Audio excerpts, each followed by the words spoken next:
Assalamualaikum warahmatullahi wabarakatuh. Perkenalkan, nama saya Sofiatun Nur Hasyanah, NIM 1902050. Saya akan mempresentasikan tentang pengemasan dan penyimpanan buah leci dan sari buah leci. Apa sih yang dinamakan pengemasan?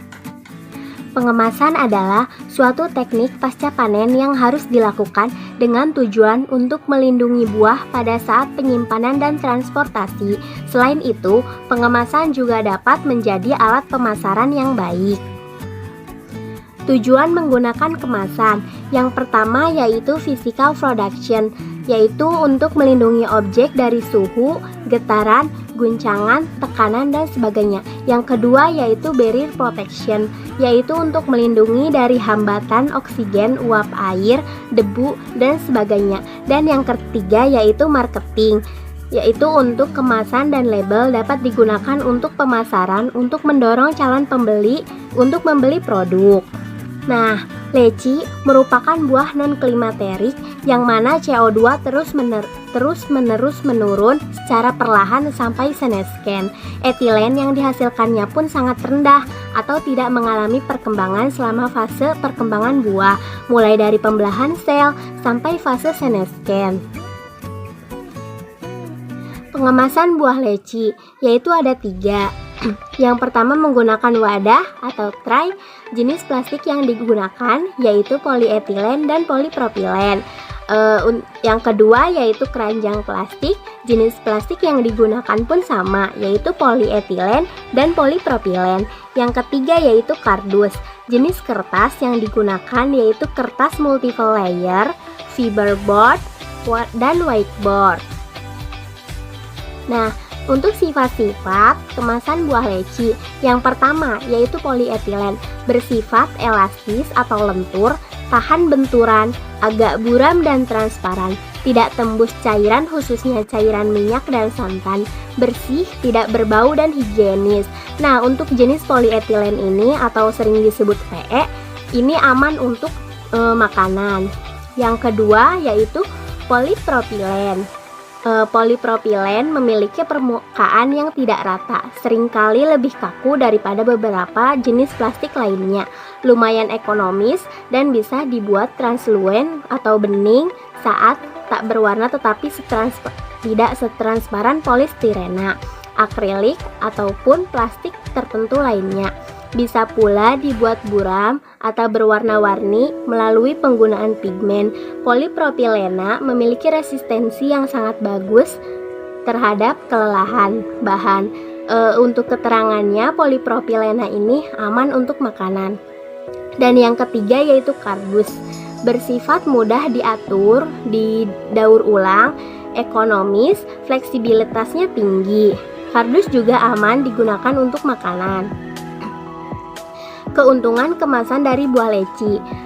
Jika buah leci menggunakan wadah atau tray, keuntungannya yaitu bentuknya bervariasi, kemasan menarik, ringan, produknya terlihat. Untuk keranjang plastik, yang pertama bentuknya bervariasi, yang kedua kapasitasnya besar dan produknya terlihat. Untuk menggunakan kardus, bentuk bervariasi, kemasan menarik, ringan, kapasitas bervariasi, dan biodegradable. Nah, ada aturan sederhana tentang penyimpanan dan penanganan buah leci, yaitu yang pertama, simpan buah di lemari es pada suhu 5 derajat Celcius untuk mencegah hilangnya kelembaban. Pertahankan kelembaban pada 90-98%. Yang kedua, yaitu jaga kelembaban leci dengan menyemprotnya dengan air secara teratur untuk menjaga warna kulit. Ketiga, simpan leci dalam kemasan. Yang keempat yaitu leci paling baik dijual segar dalam waktu 2-3 hari setelah diterima. Kemudian tampilkan buah dalam jumlah yang lebih kecil, isi ulang hanya saat stok sedikit untuk memastikannya pelanggan melihat leci dalam kondisi terbaiknya. Yang keenam yaitu tangani leci dengan hati-hati dan jangan menumpuk terlalu tinggi agar kulit leci tidak pecah. Yang ketujuh, gantilah stok secara teratur untuk memastikan buah berkualitas tinggi untuk dipajang. Yang terakhir yaitu ketahuilah bahwa leci akan berubah warna hanya dalam beberapa jam jika dibiarkan terpapar AC di dalam toko karena dehidrasi berubah warna menjadi coklat. Buahnya mungkin terlihat buruk, tetapi Anda dapat mengingatkan konsumen tentang leci bahwa kualitas mungkin tidak terpengaruh. Kemasan sari buah leci. Yang pertama, sari buah leci dikemas menggunakan kaleng. Keuntungannya yaitu mempunyai kekuatan mekanik yang tinggi, barrier yang baik, toksisitasnya lebih rendah, tahan terhadap suhu yang ekstrim, dan mempunyai permukaan yang ideal pelabelan. Terus ada kerugiannya juga yaitu rentan terhadap efek korosi seperti karat, tidak memiliki transparansi, biasanya kemasannya sulit dibuka. Sifat-sifat kemasan kaleng yaitu dapat ditempa, mempunyai kilap logam, tidak tembus pandang, densitas tinggi, berbentuk padat. Yang kedua yaitu kemasan Tetra Pak. Kemasan Tetra Pak adalah kemasan yang terbuat dari 3 lapisan, yaitu 74% lapisan karton, 21% lapisan polietilen, dan 5% aluminium. Perpaduan antara lapisan-lapisan ini membuat kemasannya ringan, kuat, tetapi mudah didaur ulang. Fungsi karton sebagai kanvas untuk media iklan, yaitu untuk menempelkan brand, nama produk, dan lain-lain. Fungsi etilen yaitu untuk melindungi dari benda cair yang dapat menyebabkan rusaknya kemasan. Fungsi aluminium melindungi produk dari cahaya yang dapat merusak produk. Keuntungan dari kemasan Tetra Pak yaitu kandungan aluminium foilnya dapat meminimalkan adanya kontaminasi dari luar. Kemudian ramah lingkungan, mudah dibawa, dan tidak mudah rusak. Kerugiannya yaitu harganya relatif mahal. Yang kedua yaitu dapat mengalami penyok saat tekanan antar kemasan atau dapat juga terjadi karena kemasan tersier yang melebihi kapasitas. Aturan sederhana tentang penyimpanan dan penanganan sari buah leci dalam kemasan Tetra Pak.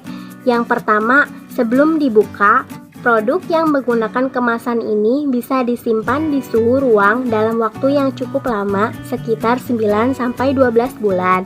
Yang kedua, expired date yang tertera di label kemasan hanya berlaku jika kemasan belum dibuka. Jika sudah terbuka, kemasan sekali minum sebaiknya langsung dihabiskan. Yang ketiga, untuk family pack, setelah terbuka umur simpannya hanya 3-4 hari dan wajib disimpan di kulkas dalam suhu 4 derajat Celcius. Yang keempat, jika disimpan di rak pendingin, tujuannya bukan untuk mempertahankan umur simpan karena tidak berpengaruh. Nah, ada aturan sederhana tentang penyimpanan dan penanganan sari buah leci dalam kemasan kaleng.